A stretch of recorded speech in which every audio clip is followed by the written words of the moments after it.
Ó Gálatas, insensatos, quem os enfeitiçou? Não foi diante dos seus olhos que Jesus Cristo foi exposto como crucificado? Gostaria de saber apenas uma coisa.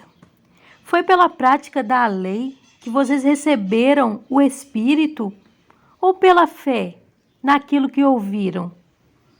Será que vocês são tão insensatos que, tendo começado pelo Espírito, querem agora se aperfeiçoar pelo esforço próprio?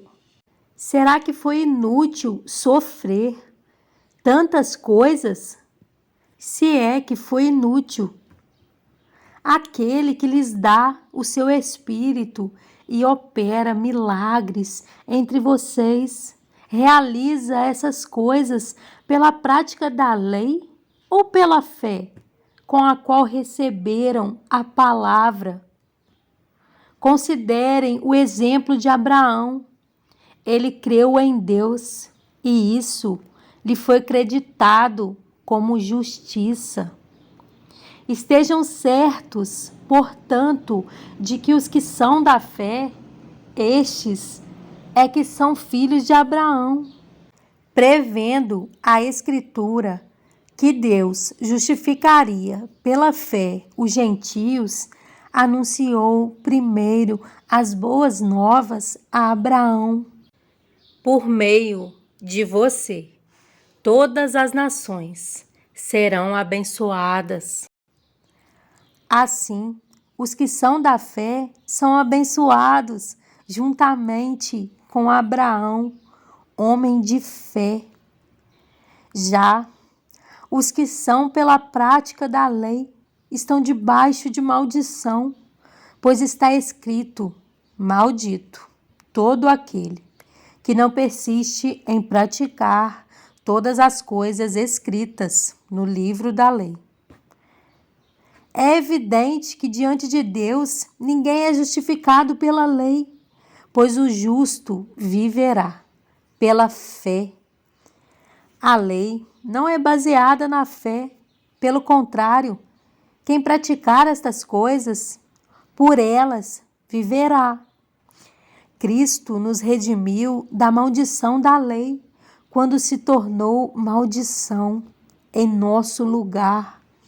Pois está escrito: maldito todo aquele que for pendurado no madeiro.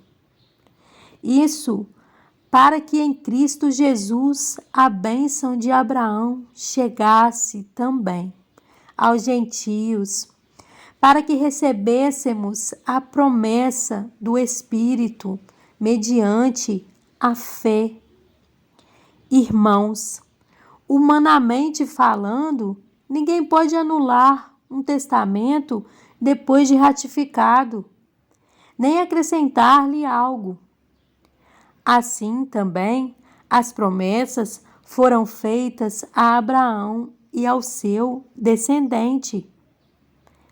A Escritura não diz "e aos seus descendentes", como se falando de muitos, mas ao seu descendente, dando a entender que se trata de um só, isto é, Cristo. Quero dizer isto: a lei que veio 430 anos depois não anula a aliança previamente estabelecida por Deus, de modo que venha a invalidar a promessa. Pois, se a herança depende da lei, já não depende de promessa.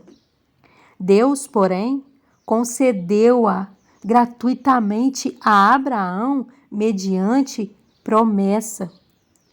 Qual era então o propósito da lei?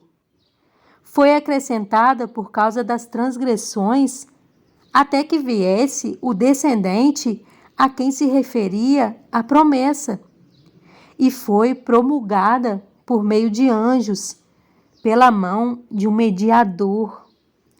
Contudo, o mediador representa mais de um. Deus, porém, é um.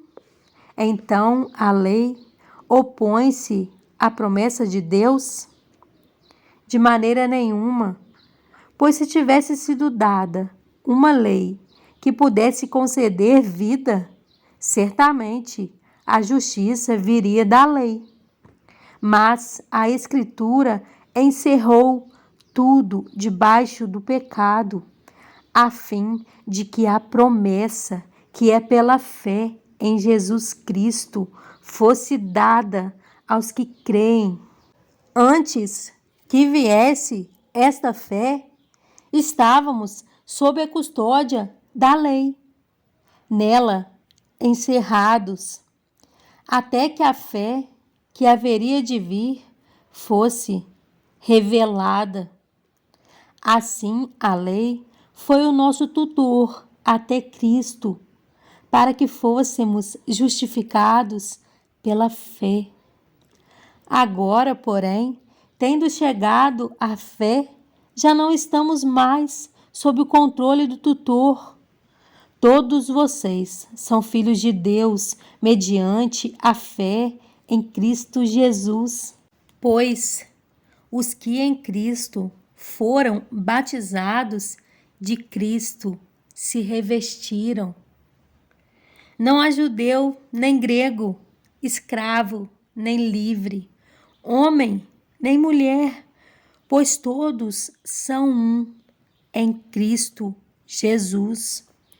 E se vocês são de Cristo, são descendência de Abraão e herdeiros segundo a promessa.